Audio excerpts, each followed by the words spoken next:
아멘. 우리 성경 봉독합니다. 오늘 말씀은 마태복음 11장입니다. 마태복음 11장 20절부터 30절까지 말씀 함께 합독하시겠습니다.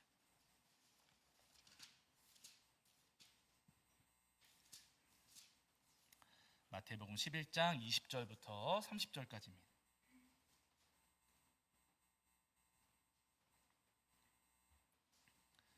마태복음 11장 20절부터 30절까지 말씀, 우리 찾으신 줄 알고 한 목소리로 함께 합독하겠습니다. 함께 합니다. 예수께서 권능을 가장 많이 행하신 고을들이 회개하지 아니하므로 그때 책망하시되 화 있을진저 고라시나 화 있을진저 벳세다야, 너희에게 행한 모든 권능을 두로와 시돈에서 행하였더라면 그들이 벌써 베옷을 입고 제에 앉아 회개하였으리라.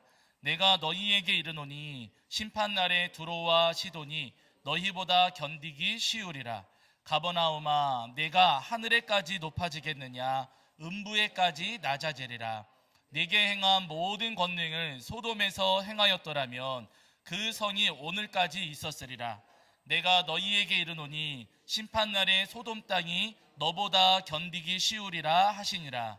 그때에 예수께서 대답하여 이르시되 천지의 주제이신 아버지여, 이것을 지혜롭고 슬기 있는 자들에게는 숨기시고 어린아이들에게는 나타내심을 감사하나이다. 옳소이다. 이렇게 된 것이 아버지의 뜻이니이다. 내 아버지께서 모든 것을 내게 주셨으니 아버지 외에는 아들을 아는 자가 없고 아들과 또 아들의 소원대로 계시를 받는 자 외에는 아버지를 아는 자가 없느니라. 수고하고 무거운 짐진 자들아, 다 내게로 오라. 내가 너희를 쉬게 하리라. 나는 마음이 온유하고 겸손하니 나의 멍에를 메고 내게 배우라. 그리하면 너희 마음이 쉼을 얻으리니 이는 내 멍에는 쉽고 내 짐은 가벼움이라 하시니라. 아멘. 우리 자리에 앉으시겠습니다. 한 주간 평안하셨지요? 아이고, 추석 연휴 보내시느라 우리 성도님들 많이 피곤하시고 또 힘드셨을 텐데, 그럼에도 불구하고 오늘 주의를 지켜서 주님 앞에 나와 예배하는 저와 여러분이 오늘도 우리 주님께서 주시는 은혜와 사랑이 가득하기를 간절히 소원합니다. 자, 지난주에 저희가 마태복음 11장 16절부터 19절까지 말씀을 통해서 우리에게 주시는 은혜를 함께 나눴습니다. 지난주 말씀 떠올려 보시면은요, 예수님께서 이 세대 사람들이 어떠한가를 말씀해 주세요. 이 세대 사람들은 피리 소리를 불어도 춤을 춰요, 안 춰요? 춤을 안 추고, 곡소리를 해도 가슴을 쳐요, 안 쳐요? 가슴을 치지 않습니다. 이 세대 사람들은요, 어떠한 소리에도 반응하지 않는다는 거예요. 반응은 하지 않으면서 반대만 하는 사람들이다, 이렇게 말씀하세요. 예수님께서 말씀 전하시고 세례 요한 말씀 전하고 할 때, 여러분, 세례 요한의 말씀에도 반대하고 예수님의 말씀에도 반대하는 사람들이었습니다. 이 세대는 반응하지 않고 반대하는 세대라는 말씀이시죠. 그러나 중요한 것은 반응하지 않고 반대만 하지만 그들에게 말씀을 전해야 됩니까? 안 전해야 됩니까? 그럼에도 불구하고 말씀을 전해야 된다는 말씀이세요. 반응하지 않고 아무런 반응이 없고 그저 반대만 한다 할지라도 그들에게 끊임없이 말씀을 전하고 끝없이 복음을 전해야 된다. 주님 우리에게 분명히 말씀하십니다. 바라기는 여러분, 우리가 살아가는 세대도 똑같아요. 반응하지 않고 반대하는 세상이지만은요, 그 세상에 날마다 복음의 씨앗을 뿌리시고 날마다 생명의 말씀을 전하시는 저와 여러분이 되기를 주의 이름으로 간절히 축원합니다. 자, 이제 오늘은 그 뒤에 이어지는 마태복음 11장 20절부터 30절까지 말씀을 통해서 우리에게 주신 은혜를 나누려고 하는데요, 오늘 말씀 함께 읽으셔서 아시겠지만은 오늘 말씀 가운데 여러 마을들의 이름, 도시들의 이름이 등장합니다. 먼저 여러분, 마태복음 11장 21절에 보시면은 고라신, 벳세다, 이런 지명이 등장을 하고 있어요. 여러분, 고라신 들어보신 적 있으세요, 없으세요? 예? 오늘 본문에서는 들으셨지만 성경 다른 곳에서 나오는 거 본 적 있으세요, 없으세요?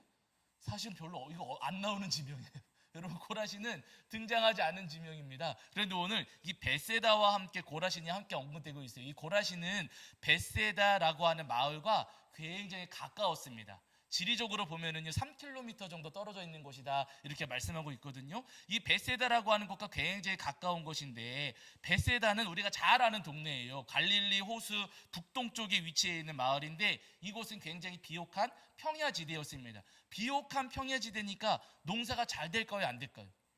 농사가 굉장히 잘 되는 곳이요. 농사가 잘 되고 굉장히 풍요로운, 또 농사가 아주 좀 여러 가지 열매들, 과실들을 많이 얻을 수 있는 그런 지역이었습니다. 이곳 출신 제자들이 몇 명이 있는데 우리가 잘 아는 베드로, 안드레, 빌립과 같은 제자들이 이 동네 출신이었어요. 예수님께서 이 지역을 다니시면서 말씀을 많이 전하셨습니다. 말씀도 많이 전하시고 이적과 표적도 많이 행하셨어요. 우리가 잘 알고 있는 오병이어의 표적, 여러분 기억하시죠? 물고기 몇 마리요? 물고기? 오병이어. 물고기 몇 마리? 2마리. 보리떡은 몇 개요? 5개. 예. 물고기 2마리와 보리떡 5개로 남자만 5,000명을 먹이신 곳. 그러니까 다 계산해 보면은 대략 한 10,000명 이상, 2만 명 가까이 되는 사람들을 먹이신 그 표적을 행하신 곳이 어디냐면은요, 바로 이 벳세다라고 하는 마을이었어요. 예. 이 마을과 고라신이 가까웠으니까 고라신에 살고 있었던 사람들도 그 오병이어 먹었을까요? 안 먹었을까요? 예?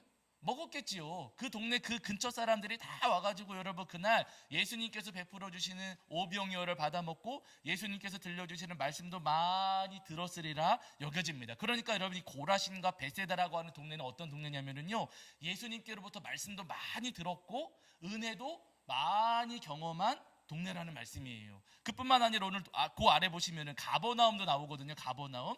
이 가버나움은 북서쪽에 있었어요. 갈릴리 호수 북서쪽에 있었던 마을인데, 잘 아시는 것처럼 가버나움은요, 예수님께서 공생의 사역을 이제 감당하실 때 거점으로 삼으신 곳이었어요. 예수님께서 이 가버나움을 거점 삼으시고 많은 표적과 이적을 행하시고 많은 말씀을 전하셨습니다. 이 가버나움 출신 제자가 마태라고 하는 제자였고, 예수님께서 이곳에서 정말로 많은 표적과 이적을 행하셨어요. 뭐 베드로의 장모를 고치기도 하셨고, 중풍병 걸린 백부장의 종도 고치셨고, 왕의 신하의 아들을 고치기도 하셨고 하시면서 이곳에서 정말로 많은 표적과 이적을 행하셨습니다. 그러니까 가버나움도 예수님께로부터 말씀을 많이 듣고 많은 이적과 많은 은혜를 경험한 그런 도시라는 말씀이시죠.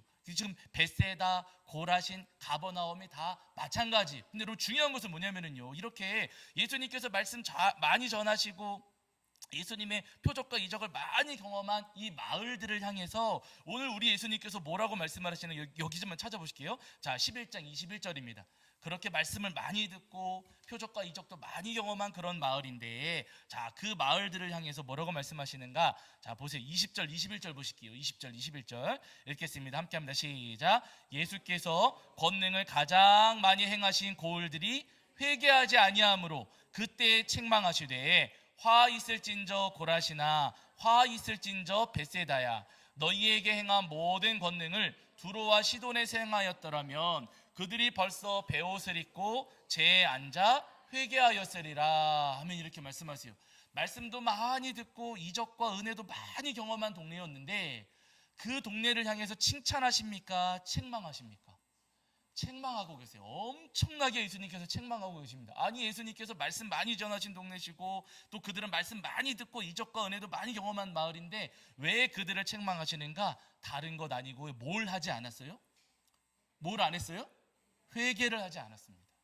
말씀은 많이 듣고 표적과 이적도 많이 들었지만은요, 많이 경험했지만은요, 그러나 그들이 듣기만 할 뿐, 경험하기만 할 뿐 회개하지는 않았어요. 오늘 본문을 보시면 이 두 마을, 지금 고라신과 벳세다를 두로와 시돈하고 비교하시거든요. 여러분, 두로와 시돈 구약 성경에 보시면은요, 우상 숭배로 가득했던 도시입니다. 특히나 바알 숭배. 이 시돈의 공주가 북이스라엘로 시집 와가지고 북이스라엘을 완전히 그 바알 숭배로 물들였잖아요. 그 여자가 우리가 잘 아는 이세벨이라고 하는 여자 아니겠습니까? 이 여인이 북이스라엘로 이사 와가지고 북이스라엘을 우상 숭배로 완전히 물들여 버렸고, 그 딸을 또 남유다로 시집 보내가지고 남유다마저도 우상 숭배로 물들여 버렸어요. 그러니까 두로와 시돈은 선한 도시가 아니고요, 악한 도시입니다. 아주 악한 도시예요. 그런데 벳세다, 그리고 여기 본문에 나오는 고라신이 뭐보다 못하다고요? 이 두로와 시돈보다도 못하다라고 말씀하세요. 아니, 말씀도 많이 듣고 예수님께서 행하시는 표적과 이적도 은혜도 많이 받은 그런 마을이지만은요, 그 두로와 시돈보다도 못하다라고 하십니다. 왜요? 뭘 안 했다고요? 회개를 하지 않았어요. 회개하지 않았기에 주님께서는요, 그들이 못하다, 못났다 하시면서 지금 아주 크게 책망하고 계세요. 그 아래 보시면은 또 11장 23절에 가버나움 말씀하시거든. 제가 조금 전에 말씀드렸지만 가버나움은 예수님께서 거점으로 삼으셨던 그런 마을입니다. 그런데 이 마을을 향해서도 예수님 뭐라고 말씀하시냐면은요, 음부에까지 낮아지리라 이렇게 말씀하시고, 심판날에 소돔 땅이 너보다 견디기 쉬울 것이다 이렇게 말씀하세요. 그러니까 가버나움은 어느 땅보다도 못한 겁니까? 소돔보다도 못하다라고 말씀하세요. 여러분, 소돔도 기억하시잖아요. 이 소돔의 죄악이 얼마나 악했으면 하나님께서 이 소돔에다가 지금 막 불과 유황을 쏟으셔가지고 구약 성경에서 이 소돔성을 완전히 멸망시키지 않으셨습니까? 그런데 그 소돔보다도 가버나움이 못났다라고 하시는 거예요. 왜요? 뭘 안 했기 때문에요? 회개를 하지 않았기 때문에. 말씀은 들었고 은혜와 이적도 경험했지만 그러나 회개하지 않았기 때문에 예수님께서 지금 그들을 책망하십니다. 11장 여러분 20절에 분명히 말씀하시거든요. 회개하지 아니함으로 그때에 책망하시되, 회개하지 않았기에 그들을 책망하신다라고 말씀하세요. 여러분, 우리가 이 본문을 읽어가면서 오늘 우리 마음에 분명히 기억해야 될 것 한 가지가 있어요. 주님께서 우리에게 말씀을 들려주시고 우리에게 여러 가지 은혜를 베풀어 주실 때 그 은혜의 목적이 있다는 겁니다. 주님께서 우리에게 말씀 주시고 은혜를 주신다면 그 은혜의 목적은 나 은혜 받았습니다 자랑하라고 은혜 주실까요? 회개하라고 은혜 주실까요? 회개하라고 은혜 주신다는 거예요. 우리에게 은혜를 주시는 이유, 우리에게 은혜를 주시는 목적은요, 여러분 다른 것 아니라 회개하라고 우리에게 은혜 주시는 거예요. 이때 아멘 하셔야 되는데. 아멘이시죠 여러분. 회개하라고 은혜 주십니다. 주님께서 우리의 병을 고쳐주셨다면, 나 병 나았습니다, 나 기도했더니 예수님께서 병 고쳐주셨어요, 나 은혜 받았어요, 자랑하라고 우리에게 병 고쳐주시는 것 아니라 주님, 우리가 회개하기를 바라셔서 주님께서 우리에게 그 병을 고쳐주신다는 거예요. 저를 이렇게 사랑하시는데 저는 주님의 그 사랑을 까맣게 잊고 살아왔습니다. 주님, 저를 용서하여 주시옵소서. 회개하기를 바라시기 때문에 은혜 베풀어 주십니다. 우리 삶 가운데 여러 가지 문제들, 어려운 일들 있을 수가 있죠. 그런데 주님께서 우리에게 은혜 베풀어 주셔서 그 어려움을 헤쳐나가게끔 도와주셨어요. 그러고 나면은 내가 기도했더니 주님께서 나를 도와주셨습니다, 내가 일이 잘 풀렸습니다, 자랑하라고 여러분 우리에게 은혜 주신 건 아니고요, 그 반대로 회개하기를 바라신다는 거예요. 주님께서 저의 목자이신데 저는 그동안 제가 주인인 줄 착각하고 살아왔습니다. 주님을 잊고 살아왔던 저를 용서하여 주시옵소서. 회개하기를 바라시는 마음으로 주님께서 우리에게 은혜를 베풀어 주신다는 겁니다. 바라는 여러분, 주님께서 우리에게 은혜 주실 때마다 그 은혜 앞에 우리가 자랑하기보다도 내가 받은 은혜를 바탕으로 주님 앞에 더 겸손히 엎드려서 회개하며 기도하시는 저와 여러분이 되기를 주의 이름으로 간절히 축원합니다. 여러분, 돌이켜보면은요, 우리 개개인의 삶 가운데 우리 교회에도 주님께서 주신 은혜가 있습니까? 없습니까? 있어요. 우리 삶에 베풀어 주시는 은혜가 너무나도 많이 있어요. 병 고쳐 주신 적이 있고, 문제 해결해 주신 적이 있고, 막막하고 답답할 때 우리를 인도해 주신 적이 있고요, 내가 힘들고 지쳤을 때 내 마음을 위로해 주신 적도 있었고, 내가 굶주렸을 때 나 먹여 주신 적도 있고요, 모든 사람이 나를 버리고 다 떠나갔는데 끝까지 내 곁에서 내 편 되어 주실 때도 있었습니다. 우리 교회가 지하에서 벗어나지 못하고 막 허덕이고 있었을 때 누가 이사시켜 주셨어요? 우리 주님께서 우리를 여기로 인도해 주시고 이사하게 해주셨어요. 은혜를 받았어요. 자랑하는 것 있을 수 있겠지만 자랑보다 뭘 바라신다고요? 우리가 회개하기를 바라신다는 거예요. 네. 우리가 회개하지 않으면 누구보다 못한 거예요? 우리가 은혜를 받았는데 회개하지 않아요. 누구보다 못해. 오늘 본문에서는 소돔 나오고 여기 뭐 나왔죠? 두로와 시돈 이렇게 나왔지만, 우리가 이 땅을 살아가면서 은혜를 받았음에도 불구하고 말씀을 들었음에도 불구하고 회개하지 않는다면은요, 저 절간 다니는 사람들보다 못한 거예요. 우리가 이렇게 주님께로부터 많은 은혜를 받았는데 내가 회개하지 않고 나는 은혜 받았어, 그걸로 여러분 그친다면은요, 우리를 지금 저 세상에 있는 사람들보다 못한 겁니다. 바라는 여러분, 은혜 받은 것으로, 말씀 들은 것으로 그치시는 것 아니라 그 은혜와 그 말씀을 바탕으로 주님 앞에 더 겸손히 엎드려서 회개하실 수 있는 저와 여러분이 되기를 주의 이름으로 간절히 축원합니다. 여러분, 우리 성도님들이 아시는 성경 인물 가운데 히스기야 왕 아시잖아요. 제가 자주 말씀드렸던 왕입니다. 히스기야는 남유다의 13번째 왕이었는데요, 25살에 남유다의 왕이 됐어요. 왕이 되자마자 이 히스기야 왕이 남유다를 새롭게 하기 위해서 굉장히 노력했습니다. 우상 숭배가 가득했거든요. 근데 그 우상을 다 없애버리고 성전 문이 닫혀 있었는데 성전문 다시 열고 성전을 회복하고 예배를 회복하기 위해서 수고하고 애썼던 사람이 히스기야 왕이에요. 하나님께서 그 노력을 다 보시고 히스기야 왕에게 많은 은혜를 내려주셨습니다. 그리고 우리 성도들 잘 아시는 대로 아수르가 남유다를 공격해가지고 포위당한 적이 있었잖아요. 함락당할 수밖에 없었어요. 그때 히스기야가 이길 수 없는 싸움을 앞에 두고서는 하나님 앞에 기도했습니다. 그랬더니 여러분 하나님께서 그 기도를 들으시고 응답하셔가지고 뭐라고 말씀하시냐면요, 내가 한 영을 보내가지고 저들이 뜬 소문 듣고 돌아갈 것이다 라고 말씀을 하세요. 실제로 그 아수르 군대를 이끌고 내려왔던 아수르의 왕이 갑자기 발길을 돌려서 본국으로 돌아가려고 해요. 갑자기 앞에까지 남유다 막 가까이까지 왔다가 아수르의 왕이 돌아갑니다. 그러니까 군대를 지휘하고 있던 장군도 어쩔 수 없이 발길을 돌려서 돌아가게 되는 거예요. 조금만 더 하면 남유다를 함락할 수 있는 그런 상황이었는데 무슨 일이었는지 그들이 발길을 돌려서 돌아가요. 그런데 돌아가다가 이 사람들이 잘 아시는 그 랍사게라고 하는 장군이 있었거든요. 이 랍사게라고 하는 사람이 막 조롱해요. 히스기야하고 돌아가면서 히스기야하고 하나님을 막 조롱하고 돌아갑니다. 히스기야가 너무 가슴이 아프고 화가 났던 거. 그래서 하나님 앞에 또 기도해요. 하나님, 저 랍사게가 하나님과 이스라엘 하나님의 백성들을 조롱합니다. 어떻게 합니까? 기도했더니 하나님께서 또 그 기도에 응답하셨어요. 그 밤에 천사를 보내셔가지고 아수르의 군대를 치셨는데 하룻밤 사이에 몇 명이 죽었다고요?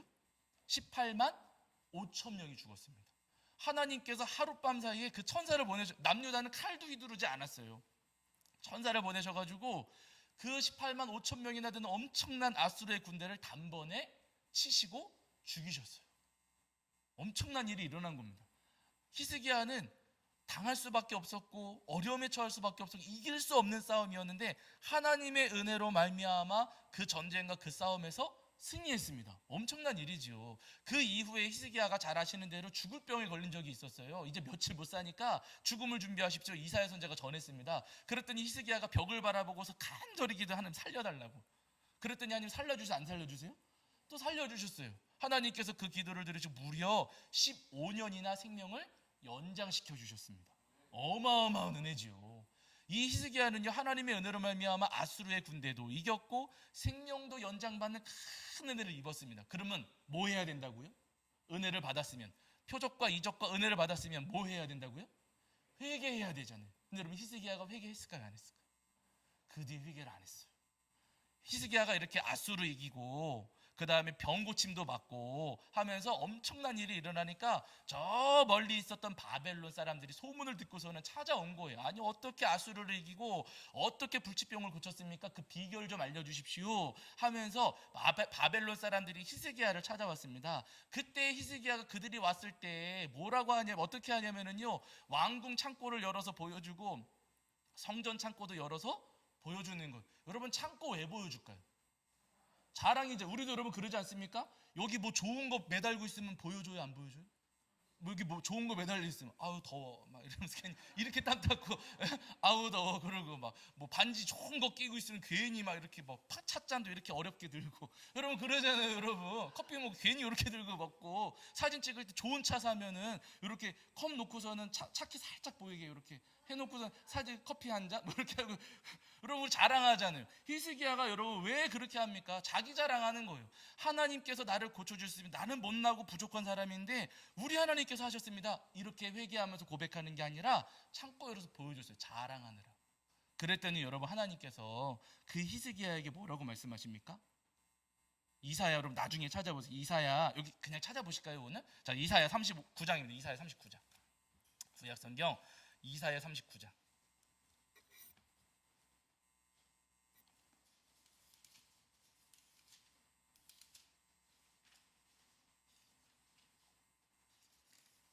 자 이사야 39장.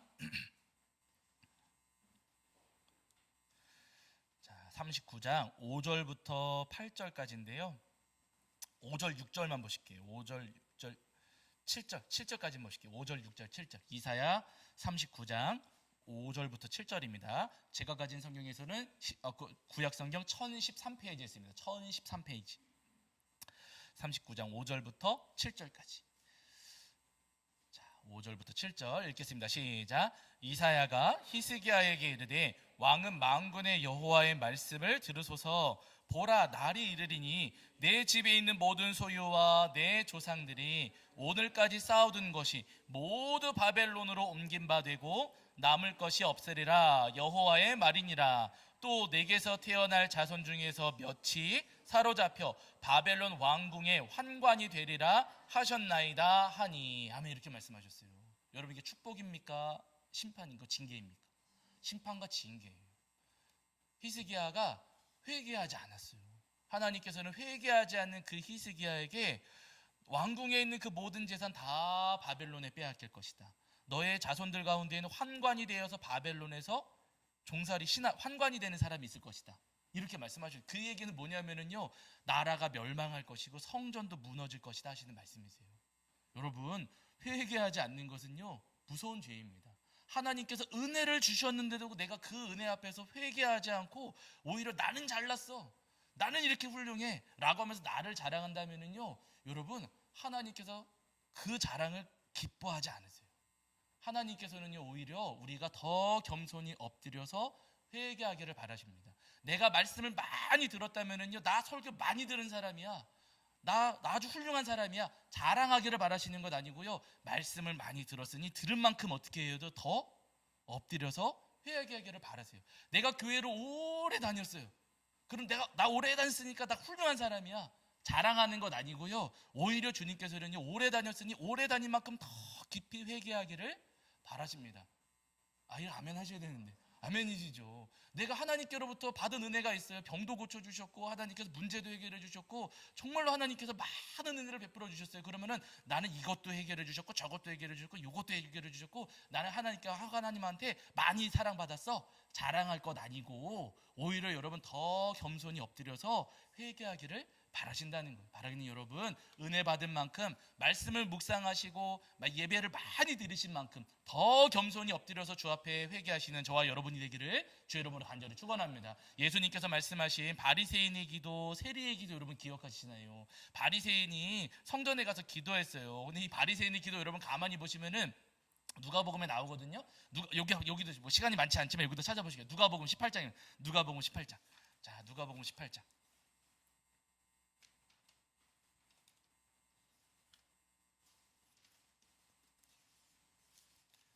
누가복음 18장 11절 보실게요. 11절.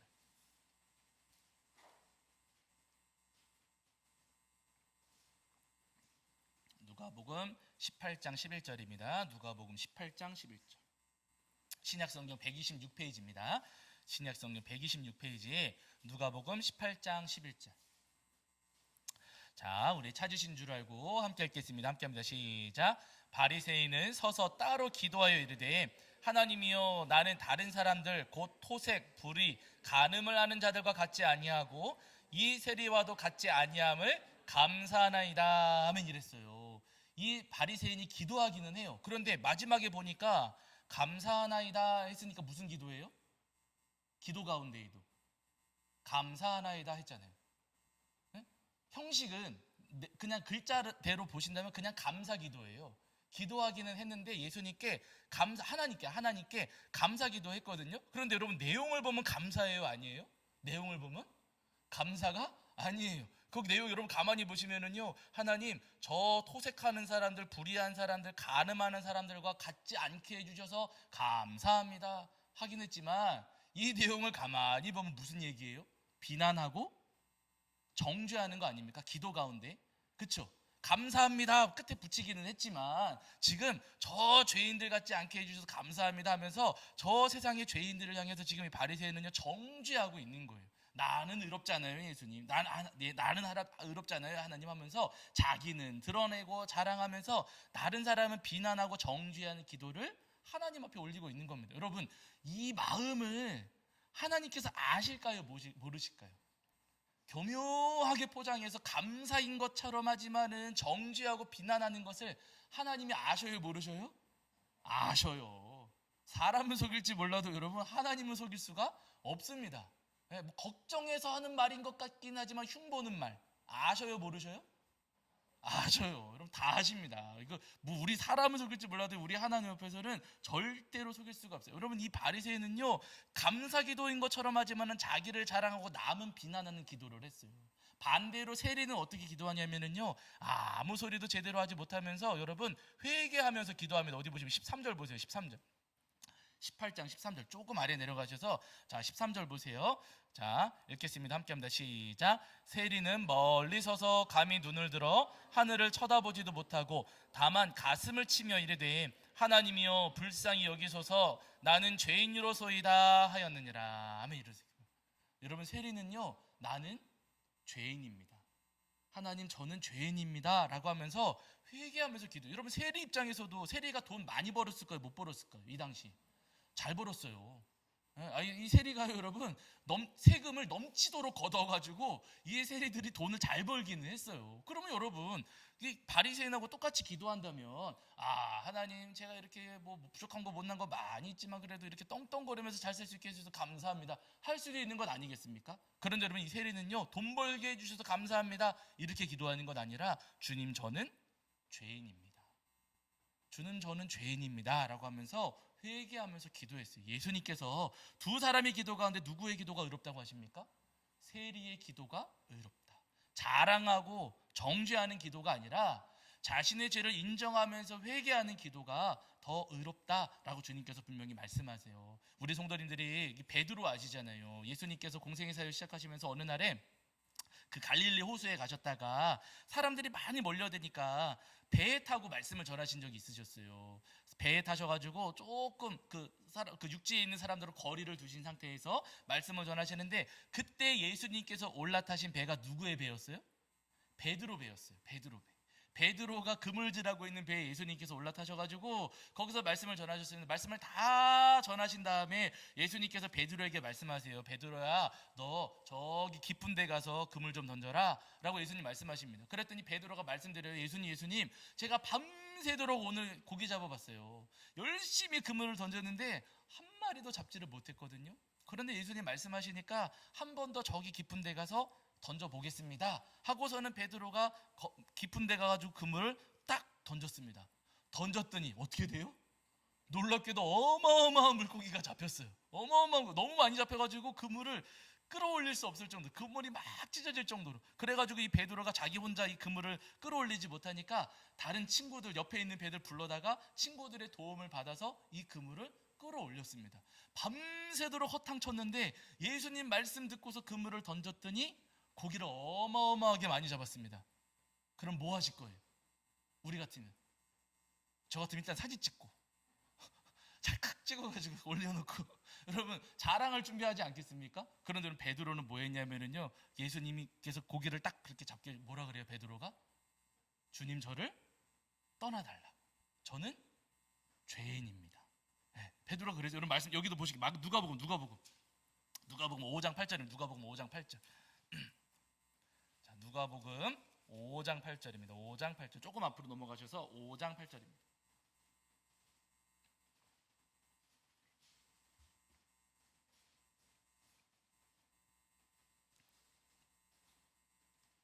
자, 누가복음 5장 8절입니다. 5장 8절 읽겠습니다. 함께합니다. 시작. 시몬 베드로가 이를 보고 예수의 무릎 아래 엎드려 이르되 주여 나를 떠나소서 나는 죄인으로소이다 하니. 아멘. 이렇게 말씀하세요. 베드로는요 그 엄청난 물고기를 보았을 때 친구들한테 자랑하고 야 나 고기 잡았다 여러분 그러는 건 아니고 예수님 저를 떠나주세요. 저는 죄인입니다. 이렇게 회개하며 주님 앞에 엎드립니다. 예수님께서 자기를 부르신 적이 있으셨는데 그런데 다시 고기 잡을 수밖에 없고 고기 잡이 하러 나왔던 자기의 모습이 죄스러웠던 거예요. 이렇게 나를 사랑하시고 나에게 이렇게 은혜를 주시는 분인데 여전히 세상의 끈을 놓지 못하고 있는 자신의 모습을 돌아보면서 주님 저는 죄인입니다 라고 좀 고백하는 겁니다. 여러분 바라기는 저 세리처럼 또 이 베드로처럼 주님의 은혜 앞에서 언제나 엎드려 회개하실 수 있는 저와 여러분 되기를 주의 이름으로 간절히 축원합니다. 내가 받은 은혜, 내가 받은 말씀 여러분 자랑하고 싶지요. 그러나 여러분 그 자랑 이전에 주님 우리가 겸손히 엎드려서 더 낮게 엎드려서 회개하기를 바라세요. 그 회개를 우리에게 기대하고 계십니다. 바라기는 은혜 받은 것도 주님께로부터 우리가 많은 표적과 이적을 경험했을 때 자랑하는 것 아니라 언제나 겸손하게 회개하시는 저와 여러분이 되기를 주의 이름으로 간절히 축원합니다. 자, 우리 찬송가입니다. 찬송가 280장입니다. 280장.